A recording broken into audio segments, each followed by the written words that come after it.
The acrid smoke of burning starships hung thick in the air as Captain Cale Thorne picked his way through the twisted wreckage of what had been, hours earlier, a fierce battlefield among the stars. His military-issue boots crunched on crystalline, debris from shattered alien vessels, each step echoing in the eerie silence that followed the chaos of intergalactic war. Cale's dark hair was matted with sweat and dust, his weathered face bearing the grim expression of a soldier who had seen too many battles. At 32, he commanded respect among his troops, not just for his tactical brilliance but for his unwavering moral compass, a rarity in these dark times of endless conflict between humanity and the Celestial Alliance.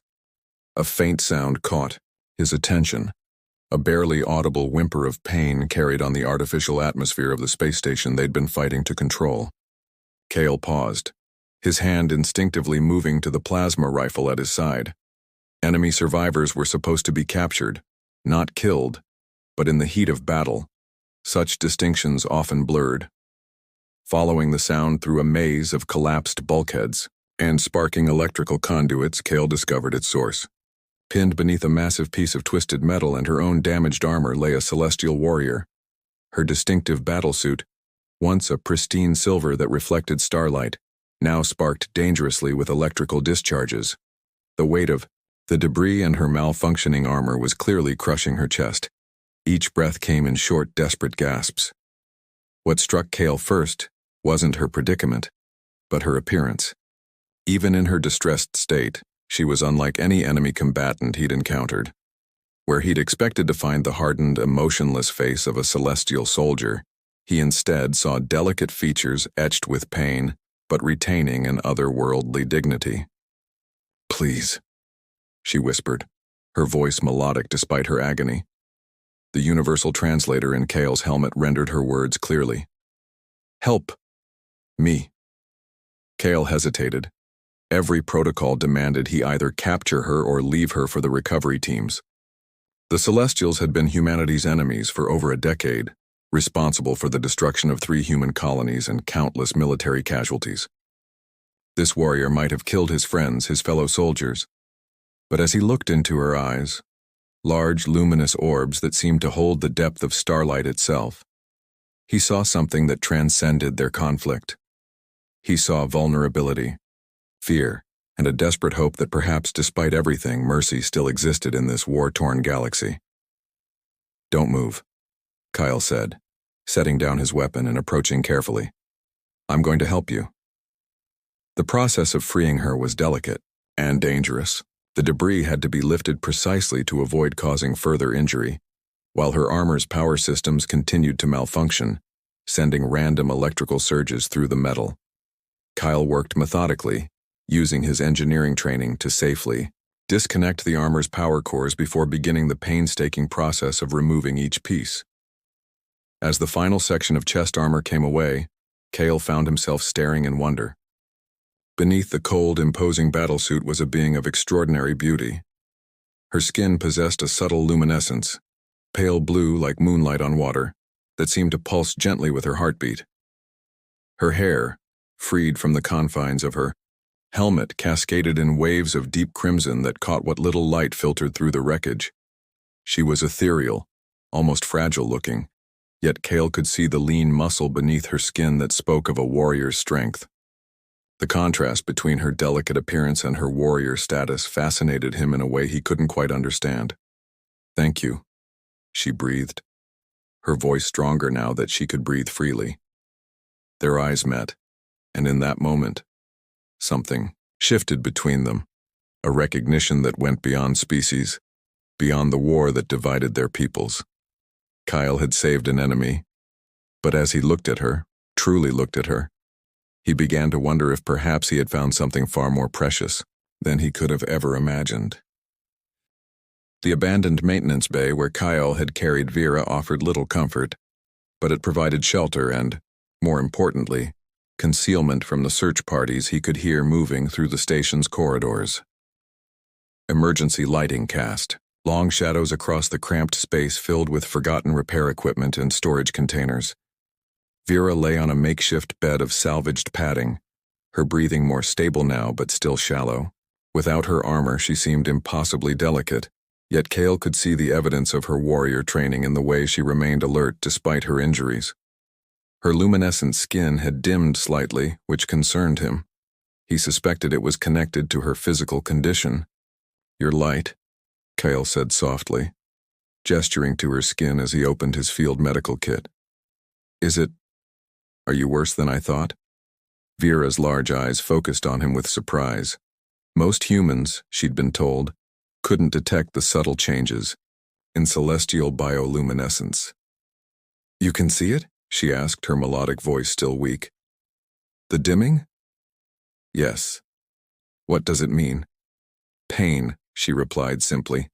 "Fear, but also—" She paused, studying his face in the dim light.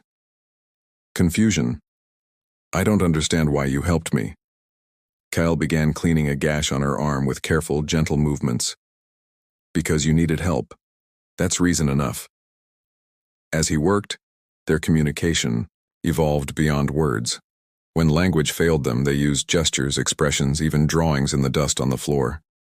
Vera taught him that her people called themselves the Etherian, beings of light and star song. Kyle shared that humans called their enemies Celestials because of their ethereal appearance, never knowing their true name. "Etherian," Kale repeated, the word feeling strange but beautiful on his tongue. "And your name?" "Vera Soulweave," she said, then added something in her musical language that his translator couldn't render. "It means, she who dances with starlight." Kale. "Thorn," he offered in return. "Just means warrior in the old Earth languages. Nothing as poetic as yours." Despite her injuries, Vira smiled, the first genuine expression of warmth he'd seen from her. All names have beauty when spoken with kindness. As the hours passed, Vera developed a fever. Her skin, which had been merely warm to the touch, began burning with intense heat. She thrashed restlessly, speaking rapidly in her native tongue, her bioluminescence flickering erratically like a dying star. Kale did what he could with his limited medical supplies, but it was clear she needed more than basic first aid. In desperation, he began cooling her skin with damp cloths, speaking softly to calm her delirium. "Easy," he whispered, placing a cool cloth on her forehead. "You're safe. I won't let anything happen to you." In her fevered state, Vera reached out, her slender fingers finding his hand. The moment their skin touched, something extraordinary happened. Her burning temperature seemed to stabilize, and her wild luminescence settled into a gentle, steady glow. More surprising still, Kale felt a warmth that had nothing to do with her fever, a sense of connection he'd never experienced. "Your touch," Vera murmured, her eyes opening to meet his. "It helps. I don't understand how." Neither did Kale, but he didn't let go of her hand. They remained connected through the night, her condition gradually improving. During her more lucid moments, they talked about their worlds, their lives before the war. Vera spoke of Ethros, her home planet, where cities were built from crystallized. Starlight and her people lived in harmony with cosmic energies. She described vast libraries where knowledge was stored not in books but in living light, and gardens where flowers sang in response to the movements of distant stars. Kyle shared stories of Earth, blue oceans, green forests, and the simple pleasure of rain on summer evenings. He told her about his sister's laugh, his mother's cooking, and the way sunrise looked from his childhood home in the mountains. "We're not so different," Vera observed as dawn approached on the station's artificial cycle. "Both our peoples love beauty, mourn loss, hope for peace." "Then why are we fighting?" Kale asked, the question that had haunted him throughout the war. "Because those who make decisions have forgotten what it means to be connected to another soul," Vera replied, her fingers tightening around his. "They see only differences, not the light that exists in all beings." As if to prove her point, her skin pulsed gently, and for a moment Kale thought he could see that light she spoke of, not just in her, but somehow reflected back from himself. The sensation was intimate, profound, and utterly unexpected. They fell asleep like that, hands entwined, two beings from warring worlds finding solace in each other's presence. When Kale woke, he found Vera watching him with an expression he couldn't quite read. Gratitude, certainly, but something deeper and more complex. Your people have a concept, she said softly. Love. We have something similar. Soul weaving. The binding of souls through shared light. Kyle felt his heart skip. Are you saying... I'm saying that what's happening between us transcends everything I was taught about humans. You've shown me kindness without condition, protected me without gain. Her luminescent skin brightened slightly. Perhaps our peoples have been wrong about each other. As the station's systems hummed around them and the sounds of searching parties grew more distant, Kale realized that somewhere in the span of a single night, everything had changed. He was no longer just sheltering an enemy. He was falling for a being whose very existence challenged everything he thought he knew about their war. 3 days had passed since Kale first found Vera in the wreckage, and their hidden sanctuary had become a world unto itself. The maintenance bay, once cold and unwelcoming, now felt intimate, a private universe where the war raging beyond the Kion walls seemed distant and unreal. Vera's health had improved dramatically, her natural luminescence returning to its full radiance. She moved with fluid grace, and Kale found himself mesmerized by the way she seemed to dance even in simple movements, like reaching for water or adjusting her position on their makeshift bed. Show me again, Kale requested, settling beside her with 2 ration packs. They'd been sharing his military supplies, though Vera had shown him how her people could supplement nutrition by absorbing certain light frequencies. Vera smiled and extended her hands toward a shaft of artificial starlight filtering through a crack in the hull. Her skin began to glow more intensely, and the light seemed to bend toward her, creating delicate patterns in the air between her fingers. It was like watching someone conduct an orchestra of luminescence. We call it star weaving, she explained, her voice taking on a musical quality as she worked. Every star has its own song, its own healing frequency. My people learned long ago to harmonize with these energies. The display was beautiful beyond words, but what struck Kale most was the expression of pure joy on Vera's face. Here was a warrior who found peace in creating beauty, who could transform light itself into art. Your turn, she said, letting the light fade. Show me something from your world. Kyle felt suddenly self-conscious. I don't have any abilities like yours. Humans are pretty ordinary. Nothing about you is ordinary, Vera said softly, and the sincerity in her voice made his chest tighten with emotion. He thought for a moment, then began humming a melody his sister used to sing, a simple earth folk song about travelers finding home. His voice was rough, untrained, but he sang with genuine feeling. As the words flowed, he watched Vera's expression transform with wonder. The vibrations, she whispered. They're beautiful. I can see them. Her eyes had taken on that luminous quality again. In my vision, your voice creates colors, deep blues and warm golds. You can see sound? All Etherians can, but your music, it's different from our songs. Richer somehow. More complex. She reached out tentatively. May I touch you while you sing? I want to understand it better. Kyle nodded, continuing the melody as Vera placed her hand over his heart. The moment their skin connected, he felt that same extraordinary warmth from days before, but stronger now. Her touch seemed to amplify not just his voice but his emotions, creating a resonance between them that was almost overwhelming. When the song ended, they remained close, her hand still resting on his chest, both of them breathing deeply from the intensity of the connection. Kale, she said, and his name sounded like music in her voice. What's happening between us? Is this what humans call love? He looked into her luminous eyes, seeing his own feelings reflected there. I think so, though I've never felt anything like this before. Nor have I, she admitted. Among my people, soul-weaving, deep connection is sacred. It's not given lightly. Are you saying you want that? With me? Instead of answering with words, Vera leaned closer, her forehead touching his. Her skin pulsed gently with warm light, and Kale felt an incredible sense of completeness, as if he'd found a part of himself he never knew was missing. I want to know all of you, she whispered. Your thoughts, your dreams, your fears. I want to share everything I am with you. Their first kiss was soft, tentative, like the meeting of starlight and shadow. But when Vera's lips moved against his, when he felt the gentle warmth of her luminescent skin beneath his hands, the kiss deepened with a passion that surprised them both. As they held each other in the gentle glow of her bioluminescence, the barriers between their species seemed to dissolve completely.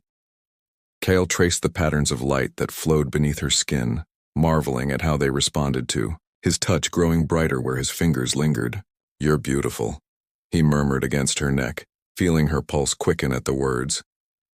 "So are you," she replied, her hands exploring the planes of his chest, the strength in his arms. "Your people think strength is only physical, but you have light in your soul, Kale. I can see it." They made love with a tenderness that bridged worlds, their bodies moving together in perfect harmony despite their different origins. Vera's luminescence painted their skin in shifting patterns of blue and silver, while Kale worshipped every inch of her with reverent touches and whispered endearments. In the aftermath, as they lay entwined in the soft afterglow of her natural radiance, they shared their deepest secrets. Vera spoke of her fears that the war would destroy both their peoples, of her hope that somewhere in the universe, peace was still possible. Kyle told her about the nightmares that plagued him after battles, about his growing doubt in the righteousness of their cause. "What if we could end it?" Vera asked, her head resting on his shoulder. "What if there was a way to make our peoples see what we see in each other?" "They'd call us traitors," Kyle said, though the idea stirred something hopeful in his chest. "Perhaps, but wouldn't it be worth it? To stop the killing, to build something beautiful instead of destroying it?" As they held each other under the artificial stars, both knew that their love had become something larger than themselves, a bridge between worlds, a beacon of hope in the darkness of war. They had found in each other not just passion and companionship, but a glimpse of what the universe could be if love truly conquered all. The sound of approaching footsteps in the corridor outside reminded them that their hidden paradise couldn't last forever. Soon they would have to choose between the love they'd discovered and the duties that had defined their lives. But for now, in this moment, they were simply Kale and Vera, two souls who had found their perfect match among the stars. The sound of synchronized footsteps echoed through the corridors, growing closer with each passing moment. Kyle and Vera separated reluctantly, both knowing their sanctuary was about to become a battleground of loyalties and divided hearts. "Human, search pattern," Kale identified, his military training automatically analyzing the approaching sounds. "But there are others too. Lighter steps, different rhythm. Your people." Vera nodded grimly, her skin's luminescence dimming with anxiety. "Joint search parties, they must have agreed to work together to find us." She touched his face gently. "They'll separate us, Kale, you know that. Not if we run. There are service tunnels." "And go where?" Vera interrupted, though her voice held no accusation. "We're on a space station in the middle of contested territory. There's nowhere to hide forever." The footsteps stopped outside their hiding place. Through the thin walls they could hear voices conferring in both human standard and Etherian musical tones. Kyle pulled Vera close, memorizing the feel of her in his arms, the warm glow of her skin, the way she fit perfectly against him. "Whatever happens," he whispered urgently, "remember this. Remember us. Always," she promised, her eyes bright with unshed tears that caught her natural luminescence. "Find me, Kale. Somehow. Someday. Find me." The wall suddenly burst inward as plasma. Torches cut through the metal. Soldiers from both sides poured in.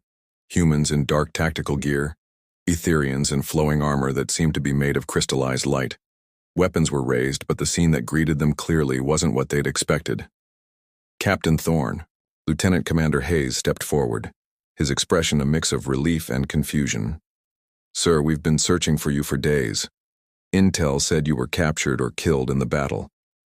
On the other side, an Etherian officer whose armor blazed, with golden light addressed Vera in their musical language. Even without translation, Kale could hear the urgency and concern in the lilting words. I wasn't captured, Kale said carefully, not moving away from Vera despite the weapons trained on them both.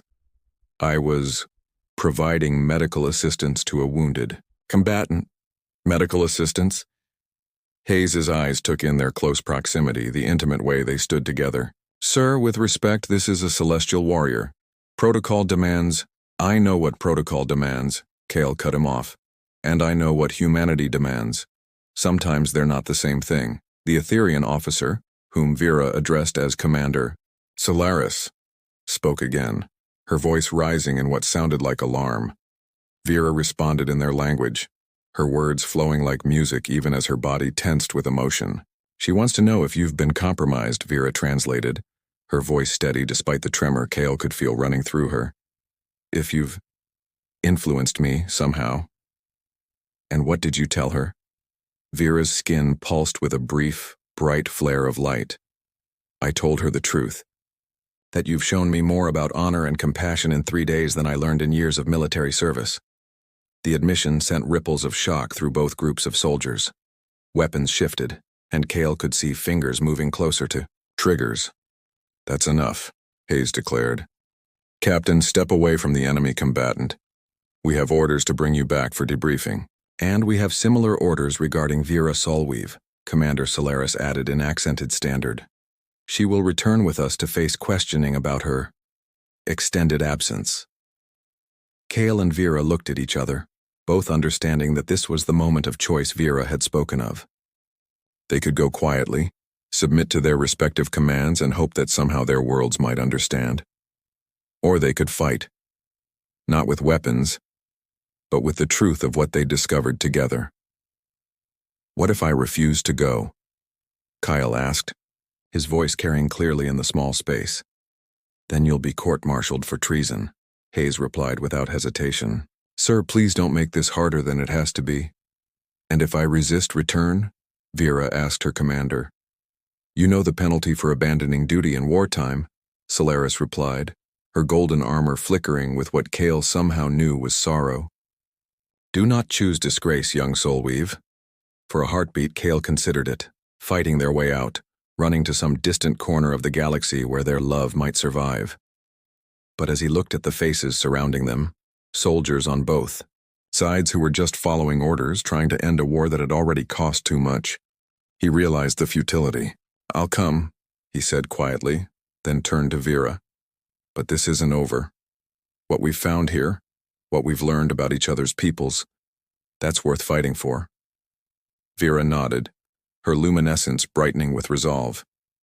They can separate our bodies, but they cannot separate what we've become together. As they were led away in different directions, Kale toward the human shuttle bay, Vera toward the Etherian transport dock, both made silent promises.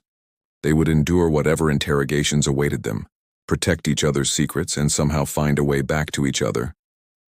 But more than that, they would carry within them the knowledge that love could bridge any divide, that understanding was possible between any peoples, and that sometimes the greatest act of loyalty to one's species was to show them a better way forward. As the doors closed between them, separating them perhaps forever, both Kale and Vera clung to the same hope, that their love might somehow become the key to ending the war that had kept their peoples apart for far too long. The choice had been made, not to abandon their duty, but to redefine it. Their real mission was just beginning. 6 months after their separation, Kale stood in the observation deck of the neutral trade station Harmony Point, his reflection ghost-like in the transparent aluminum that showed the swirling nebula beyond. He wore civilian clothes now. His military career had ended the day he refused to reveal classified information about Etherian anatomy and technology during his interrogation.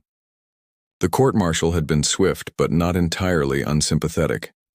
His years of distinguished service had earned him an honorable discharge rather than imprisonment, though his security clearance was permanently revoked. Now he worked as a freelance translator and cultural consultant, using the knowledge Vera had shared with him to help others navigate the complex negotiations that were slowly, tentatively, beginning between their peoples. Kale Thorne? He turned at the sound of his name spoken in a melodic accent he'd dreamed of every night for half a year. There, standing in the corridor entrance, was Vera. She wore flowing civilian robes in deep purple that complemented her luminescent skin, and her crimson hair had grown longer, braided with small crystals that caught the station's artificial light. For a moment, neither moved, afraid that the other might be a hallucination born of desperate longing. Then Vera's skin began to glow with that familiar warm radiance, and Cale crossed the distance between them in 3 swift strides. Their embrace was fierce, desperate, full of months of separation and the fear that they might never see each other again. Vera's luminescence blazed as bright as he'd ever seen it, painting them both in shifting patterns of blue and silver light. "How?" Kyle asked, his voice rough with emotion. "I heard you were being held for questioning on Ethros." "I was," Vera replied, her face buried against his neck. "For 4 months. But things are changing, Cale. Slowly, but they're changing." She pulled back to look at him, her large eyes bright with excitement and something else. Hope. "There are others like us, soldiers from both sides who've begun to question the war, who've had contact with the enemy and found them to be people, rather than monsters." "Others?" "A human medic who treated Etherian prisoners with such kindness that word of it reached the highest council. An Etherian scout who saved a human colony from a rogue asteroid, risking court-martial to do so. Stories are spreading, Cale. Stories of compassion and understanding." Cale felt his heart racing. "Are you saying what I think you're saying?" "There's going to be a formal peace conference," Vera confirmed, her skin pulsing with excited energy. "Representatives from both sides meeting here on Harmony Point in 3 days. And they want us there. Not as soldiers, but as proof that understanding is possible." They spent the next hour sharing their experiences of the past months. Vera told him about her interrogation, how she had refused to reveal human military secrets, just as he had protected Etherian information. She spoke of her trial before the Council of Light, where her testimony about human capacity for love and honor had sparked fierce debate among the leadership. Cale shared his own struggles, the suspicion from former colleagues, the difficulty of finding work, the loneliness of missing not just her but the connection they'd discovered, but also the small victories, humans who had listened to his stories about Etherian culture with genuine interest, the growing peace movement among civilians on both sides. "We're not the only ones who fell in love across enemy lines," Vera revealed as they walked through the station's garden sector, her hand warm in his. "There have been others, not many, but enough to prove that what we found wasn't unique, just rare and precious." The peace conference, when it convened, was tense and formal at first. Representatives sat across from each other at a crystalline table that reflected the stars beyond the station's main viewport. The human delegation, led by Admiral Chen, maintained rigid military bearing. The Etherian group, guided by Counselor Luminara, maintained their people's characteristic ethereal composure. But when Cale and Vera were called upon to share their story, something shifted in the room. They spoke not as former enemies but as 2 beings who had found love in the midst of hatred, understanding in the face of prejudice. Vera demonstrated her star-weaving abilities, creating patterns of light that told the story of their meeting without words. Cale sang the Earth folk song that had first shown her the beauty of human art, his rough voice carrying clearly in the silence. "This is what we're fighting to destroy," Vera said, her hand finding Cale's as she addressed both delegations. "Not each other, but the barriers that keep us from seeing each other's light. We could build something incredible together," Kyle added, looking directly at Admiral Chen. "Our peoples could learn from each other, grow together, explore the galaxy as partners rather than enemies." The negotiations that followed were complex and often heated, but the foundation had been laid. Months of careful diplomacy ensued, with Cale and Vera serving as cultural bridges, helping each side understand the other's perspectives and needs. A year later they stood together again, this time in the Great Cathedral of Light on New Harmony, a space station built jointly by both species as a symbol of their new alliance. The ceremony that joined them in marriage combined human traditions, with Etherean soul-weaving rituals witnessed by representatives from both worlds. As they exchanged vows under a dome that showed the stars of both their home systems, Vera's skin blazed with joy while Kale's voice carried the simple, profound promise. Across the void between stars, beyond the differences between worlds, I choose you. Always you. Their kiss sealed not just their union, but the hope of two civilizations that love truly could conquer all. In the years that followed, as their children grew up speaking both languages and carrying the light of both worlds within them, Kale and Vera would look back on that first moment in the wreckage and know that sometimes the most beautiful love stories begin in the darkest places. The war was over. The future belonged to love,